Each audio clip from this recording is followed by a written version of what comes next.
पढ़ा है कि ब्लास्ट फर्नेस के माध्यम से पिग आयरन तैयार किया जाता है। आज हम पढ़ेंगे कास्ट आयरन को तैयार करने या बनाने की विधि, जिसके लिए कौन से फर्नेस का प्रयोग किया जाता है।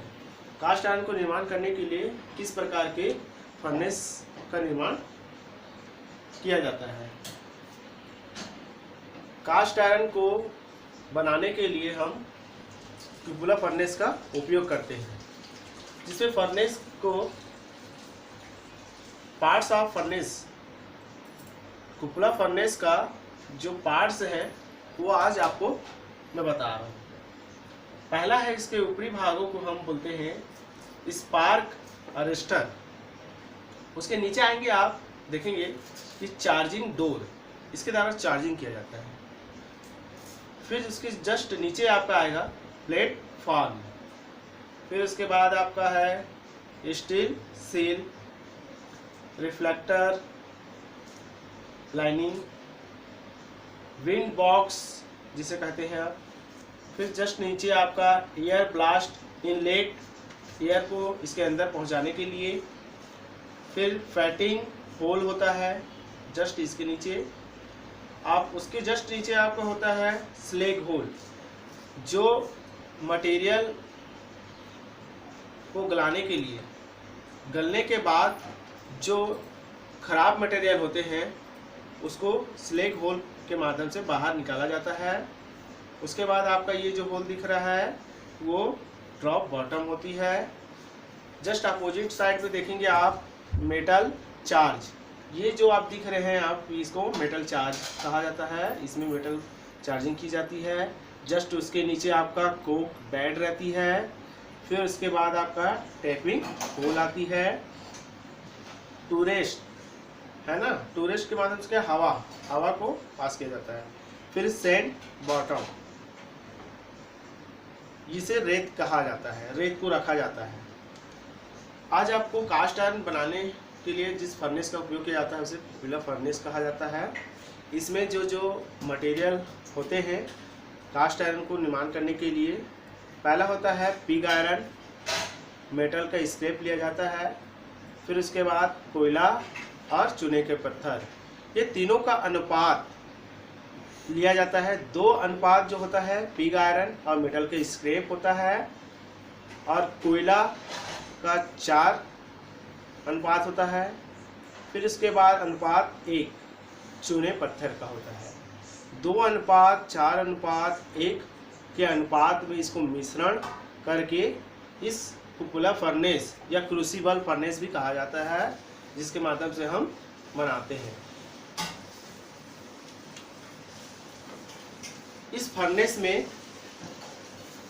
पिग आयरन और मेटल स्क्रैप को लेकर क्यूबुलर फर्नेस में हम इसे तैयार करते हैं पिघलाकर।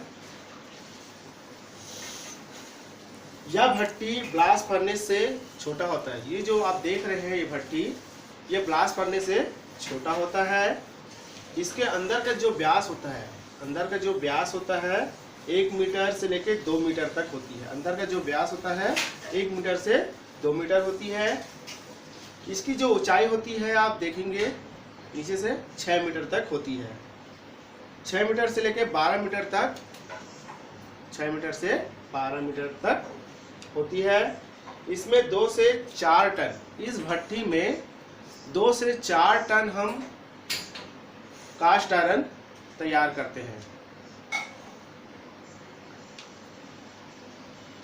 इस भट्टी में पिग आयरन के साथ मेटल का चिप्स, आपको पहले ज्ञात होगा कि पिग आयरन और मेटल की स्क्रैप को लेकर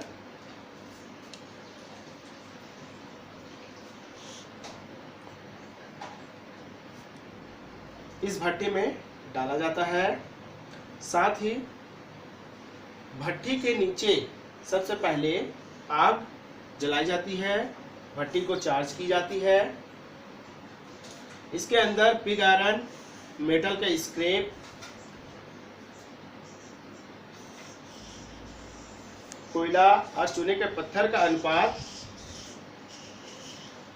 परत दर परत बिछाई जाती है। पहले आप कोयले को इसके द्वारा इस भट्टी को चार्ज करेंगे।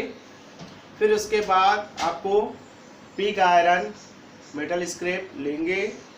फिर उसके बाद आपको चूने का पत्थर लिया जाएगा। पिग आयरन और मेटल के चिप्स की तह फिर चूने के पत्थर की तह डाली जाती है। इस प्रकार भट्टी को उसकी क्षमता के अनुसार लगभग इसकी जो गलनांक होती है, भट्टी को का जो गलनांक होती है 1100 अंश सेल्सियस से 1200 अंश सेल्सियस तक ली जाती है,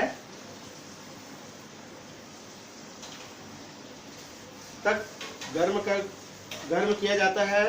जब धातु पिघल जाती है तो अशुद्धियां ऊपर आ जाती है और पिघले हुए धातु को लेडस में भरकर सांचे में डाल दिया जाता है, जिसे हम कास्ट आयरन या ढलवे लोहे के माध्यम ढलवे लोहा प्राप्त किया जाता है।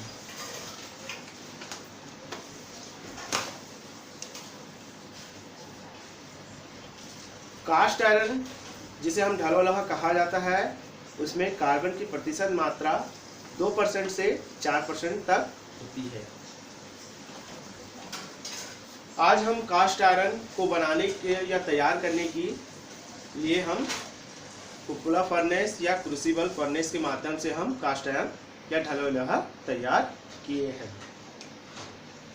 इस